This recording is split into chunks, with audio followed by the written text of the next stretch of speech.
पापा, आप मम्मी को समझा देना, इस बार दिवाली पर हम घर नहीं आ रहे हैं।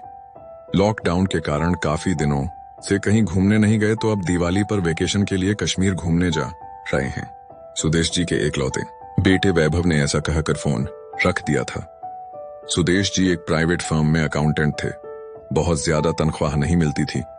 उनकी पत्नी सुधा ने हर कदम पर उनका साथ दिया था। सुधा जी की सुघड़ता से कम तनख्वाह में भी सुदेश जी ने अपना एक छोटा सा घर बना लिया था, जैसा कि सभी माँ बाप करते हैं। उन्होंने भी अपनी जरूरतों के साथ समझौता कर अपने इकलौते बेटे को बेहतर शिक्षा दिलवाई थी। वैभव भी एक अच्छी कंपनी में अच्छी नौकरी पा गया था। फिर जब वैभव ने अपने साथ ही काम करने वाली मायरा से शादी की इच्छा व्यक्त की, तो सुदेश जी और सुधा जी ने सहमति दे दी थी। मायरा एक अच्छे धनी परिवार की इकलौती बेटी थी। कभी कभी उसकी और सुधा जी और सुदेश जी की सोच नहीं मिलती थी। मायरा ने कभी अपनी जिंदगी में कोई समझौता नहीं किया था, जबकि सुधा जी और सुदेश जी की जिंदगी का तो दूसरा नाम ही समझौता था। फिर भी दोनों जब कभी मायरा आती, उसकी खुशी का भरसक ध्यान रखने का प्रयास करते थे।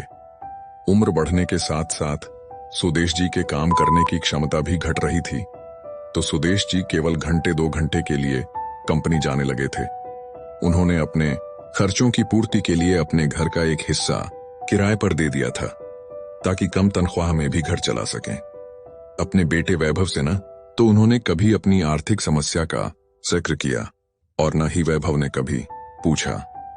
किराएदार आनंद उन्हीं के शहर में एक प्राइवेट कंपनी में काम करता था और अपनी पत्नी मेघा और बेटे चिंटू के साथ रहता था। आनंद सुदेश जी की आर्थिक स्थिति से अच्छे से वाकिफ था। लॉकडाउन के दौरान भी आनंद ने थोड़ा देर से ही सही सुदेश जी को पूरा किराया दिया। सुदेश जी ने उसे कहा, भी बेटा, इस महीने का किराया रहने दो, तुम्हारी भी तो तनख्वाह कट गई होगी। नहीं अंकल, कोई दिक्कत नहीं, आपकी दुआ से सब ठीक है, आनंद ने